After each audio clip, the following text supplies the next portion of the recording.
கர்த்தருக்குள் மிகவும் பிரியமானவர்களே, இந்த நாளுக்குரிய வேத வசனத்தை நாம் தியானிப்போமா? சங்கீதம் 119வது அதிகாரம் 103வது வசனம்.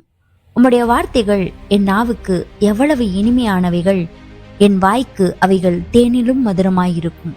எனக்கு அன்பானவர்களே, தேன் என்னும் வார்த்தையை கேட்டவுடனேயே நம்முடைய மனதில் இனிமையான ஒரு எண்ணங்கள் நிரம்புகிறது அல்லவா?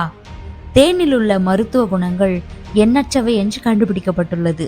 தேன் நாவிற்கு இனிமையானது மட்டுமல்ல, மிகச்சிறந்த கிருமி நாசினி. நம்முடைய சரீரத்திற்கு மட்டுமன்றி சருமத்திற்கும் பொலிவை தருகிறதா இருக்கிறது. நாம் வாசித்த வசனத்தில் சங்கீதக்காரன், உம்முடைய வார்த்தைகள் என் நாவுக்கு எவ்வளவு இனிமையானவைகள், என் வாய்க்கு அவைகள் தேனிலும் மதுரமாயிருக்கும் என்று விவரித்து சொல்லியிருக்கிறார்.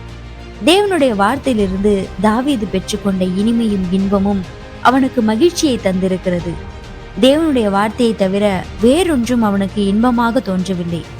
தன்னுடைய வாழ்க்கைக்கு தேவையான எல்லாவற்றையும் தேவனுடைய வார்த்தையிலிருந்தே பெற்றுக்கொண்டான். தேவனுடைய வார்த்தையை நாம் எவ்வாறு வாசிக்கிறோம்?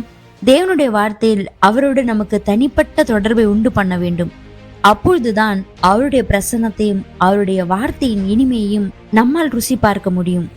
தேவனுக்கு கீழ்ப்படிந்து அவருக்கு பிரியமாய் வாழ்வதே உங்களை குறித்து தேவனுடைய சித்தமாய் இருக்கிறது.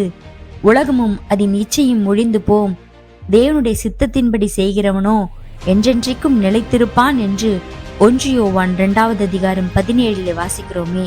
தேவனுடைய வார்த்தையை வாசித்து அதை தியானிக்கும் போது அவர் நமக்காக வைத்திருக்கும் பரிபூர்ண ஜீவனை நாம் அனுபவிப்போம். சரீர பிரகாரமான ஆரோக்கியத்திற்கு தேன் எவ்வளவு பயன்பாடுள்ளதா இருக்கிறதோ, அதே போல இந்த உலகத்தில் உள்ள ஆசீர்வாதங்களை பெற்றுக்கொள்வதற்கு மாத்திரமல்ல, நித்திய ஜீவனை அடைவதற்கும் தேவனுடைய வார்த்தை நமக்கு மிகவும் பயனுள்ளதா இருக்கிறது. நம்முடைய வாழ்க்கையில் நிறைய காரியங்களுக்காக நாம் ஜெபித்து கொண்டிருக்கிறோமா? வேதத்தை தியானித்து அதில் புதைந்திருக்கிற ரகசியங்களை, தேனை போல இனிமையான இருக்கிற காரியங்களை நாம் ருசி பார்க்கும் போது நம்முடைய வாழ்க்கையில நாம் ஜெபித்து கொண்டிருக்கிற எல்லா ஜெபங்களுக்கும் நிச்சயமாகவே பதில் வரும் என்பதிலே எந்த சந்தேகமும் இல்லை.